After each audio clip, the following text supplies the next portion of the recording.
Prime Minister, sir.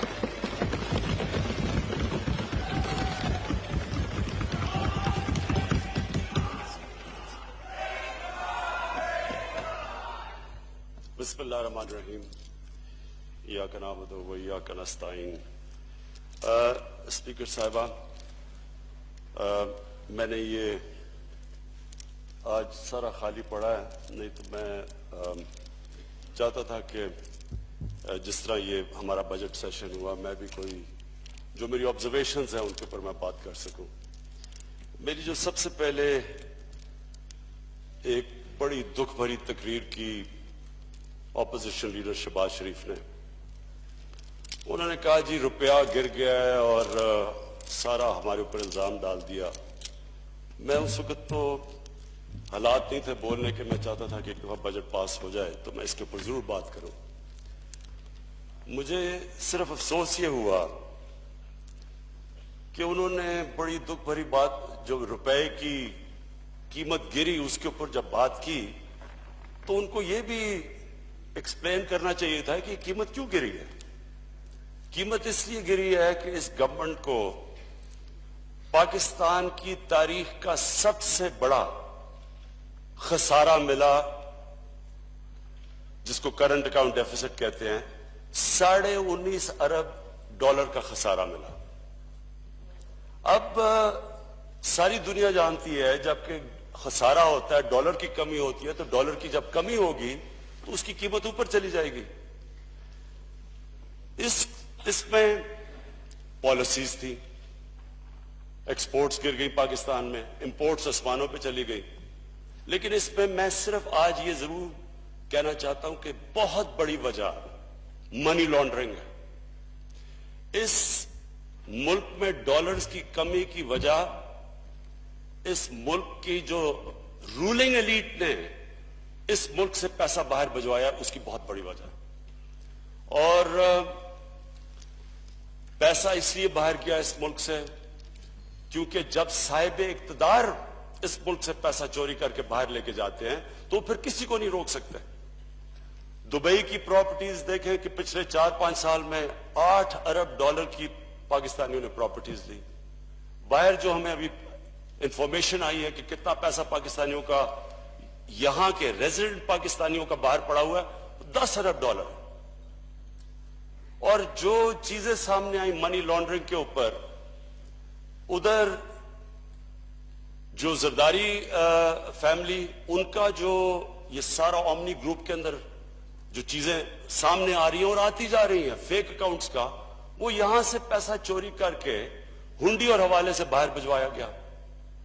ادھر ہل metal, اس سے پہلے ہدایبہ پیپر مل، یہ سارا پاکستان سے پیسہ باہر جا رہا تھا.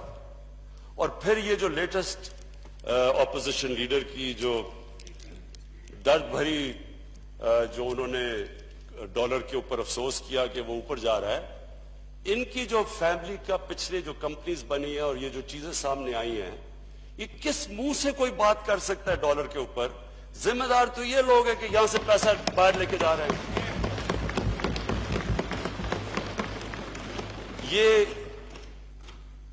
یہ اسمبلی، میں برطانیہ میں 18 سال کی عمر میں گیا اور میں نے سارا جو Westminster type of democracy کو دیکھا بڑے قریب سے. اور میں نے جو اس کے اندر جو سب سے امپورٹنٹ چیز اس ڈیموکریسی میں دیکھی کہ پبلک، جو پارلیمنٹ کا کام تھا کہ پبلک کی مفادات کی حفاظت کرنا، اس لیے ان کو پبلک ریپرزینٹیٹیوز کہتے ہیں، پبلک کو ریپرزینٹ کرتے ہیں اسمبلی کے اندر.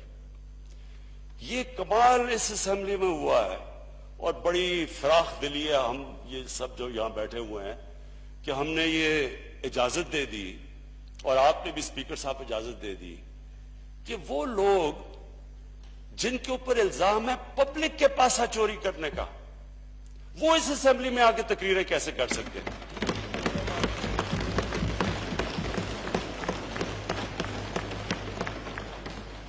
برطانیہ کے اندر اور 18 گرمیاں میں نے کیونکہ کرکٹ کھیلتا تھا وہاں گزاری. میں آپ کو یقین دلاتا ہوں اسپیکر صاحب، اگر کسی کے اوپر یہ دھبا بھی لگ جائے کہ اس نے پبلک کے ٹیکس کے پیسے کی چوری کی ہے، نہ اس ملک کا کبھی میڈیا اس کو انٹرٹین کرتا ہے، کسی ٹی وی چینل پہ وہ نہیں جا سکتا، اور پارلیمنٹ کا تو وہ سوچ بھی نہیں سکتا کہ پارلیمنٹ کے اندر آ کے گھنٹے گھنٹے کی تقریریں کرے گا۔ پھر پبلک اکاؤنٹس کمیٹی، یعنی پبلک اکاؤنٹس کمیٹی وہ کمیٹی جو پارلیمنٹ بناتی ہے کہ پبلک کے انٹرسٹ پروٹیکٹ کرنے کے لیے، اس کے اوپر وہ آدمی جا کے بیٹھ جاتا ہے جس کے اوپر اربوں روپے کا چارجز ہیں، اور اب سے نہیں 30 سال سے ان کے اوپر کرپشن کے چارجز آ رہے ہیں۔ ہدایبہ پیپر مل سے شروع ہوا تھا، وہ اس کمیٹی کے اوپر کیسے بیٹھ جاتا ہے؟ اور اسی ایوان کے اندر، اسپیکر صاحب، اسی ایوان کے اندر جو پچھلی اسمبلی تھی، آپ سوچیں کہ کیسے ہم نے اپنی پارلیمنٹری ڈیموکریسی کی دھجیاں اڑائی ہیں، کیسے ہم نے پبلک کے اندر اس کو ڈی ویلیو کیا ہے کہ یہاں ایک اسمبلی بل پاس کرتی ہے کہ ایک مجرم جو سپریم کورٹ اس کو مجرم ڈکلیئر کرتا ہے وہ پارٹی کا ہیڈ بن سکتا ہے، پارلیمنٹ یہ بل پاس کرتی ہے۔ تو میں اسپیکر صاحب آج کیونکہ میں اپنی ساری ٹیم کو بڑا مبارک دیتا ہوں، میں اپنی ساری پارلیمنٹری ٹیم پارٹی کو بڑا مبارک دیتا ہوں کہ جس طرح انہوں نے یہ بجٹری سیشن میں پارٹیسپیٹ کیا، جس طرح کی تقریریں تھیں، جس طرح کی کوالٹی تقریریں تھیں، لوگوں کی، مراد سعید کی جو تقریر تھی،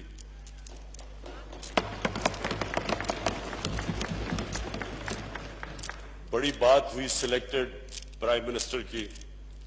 وہ جو تقریر مراد سعید نے کی تھی جس میں انہوں نے جو وہ کونڈالیزا رائس کی کتاب سے کوٹ کیا تھا، کونڈالیزا رائس سیکرٹری آف اسٹیٹ تھی، اس کی اپنی بایوگرافی میں وہ کہہ رہی ہے کہ کس طرح اس نے پیپلز پارٹی کے سربراہ اور جنرل مشرف جو ملٹری ڈکٹیٹر تھا ان کو اکٹھا کیسے کیا گیا، کیسے کرپشن کے کیسز مشرف کو کہا گیا کہ معاف کرو، اور مل کے انہوں نے این آر او سائن کروایا امریکنز نے، اور اس نے یہ بھی کہا کہ ہمارے انٹرسٹ میں ہے کہ یہ ان کا سمجھوتا ہو کیونکہ یہ ہمارے انٹرسٹ پروٹیکٹ کریں گے پاکستان میں۔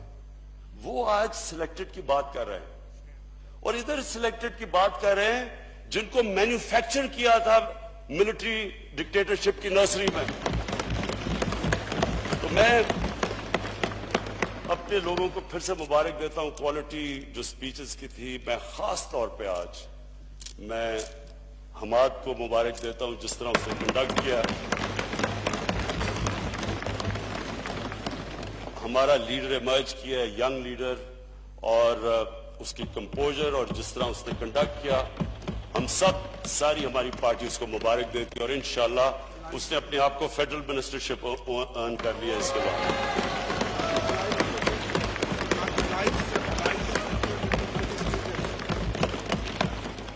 میں اپنے ایلائز کا شکریہ ادا کرنا چاہتا ہوں، جس طرح ہمارے ایلائز ہمارے ساتھ کھڑے ہوئے، بڑی ہم سن رہے تھے کہ جی گورنمنٹ گرائی جائے گی، بجٹ نہیں پاس ہوگا، بڑے بڑے نعرے مارے گئے، اور وہ جو 12th مین ہے پولیٹکس کا وہ ساروں کا ہر دوسرے نے اکٹھا کر لیتا ہے کہ گورنمنٹ گرانے کے لیے۔ اسپیکر صاحب، میں سمجھتا ہوں کہ پاکستان جو اپنے سب سے مشکل وقت جو اس گورنمنٹ کو جس طرح کی جو خسارے ملے، سارے پبلک کارپوریشنز ریکارڈ خسارے کر رہے تھے، ایک ادارہ نہیں تھا جس کا ریکارڈ خسارہ نہیں تھا۔ جو اس کے اوپر حماد نے بڑی اچھی طرح بات کی کہ جب پی آئی اے لے لیں، بجلی لے لیں، گیس لے لیں، کوئی ادارہ لے لیں، ریکارڈ خسارے کر کے چھوڑ کے گئے۔ اور میں یہ بھی حیرت، مجھے یہاں بیٹھ کے میں سنتا رہتا ہوں، اللہ نے مجھے بڑی جب سے پولیٹکس میں برداشت دی ہے، میں یہ سنتا رہتا ہوں جو باتیں کرتے ہیں کہ یہ آج تک کوئی ذہن مانتا ہے کہ آپ تاریخی خسارہ چھوڑ کے جائیں اور آپ دوسروں سے پوچھیں جو آ کے سنبھال رہے ہیں، انہیں کہیں جی آپ جواب دیں۔ یہ کبھی سنا ہے کہ ایک گھر کے اوپر کوئی ایک گھر کا فرد ایک گھر کو مقروض کر کے چلا جاتا ہے اور جو بیچارے گھر والے ہوتے ہیں ان سے پوچھتا ہے کہ جی بتاؤ آپ نے یہ کیا گھر سے؟ یہ کبھی ہوا ہی نہیں ہے کہ آپ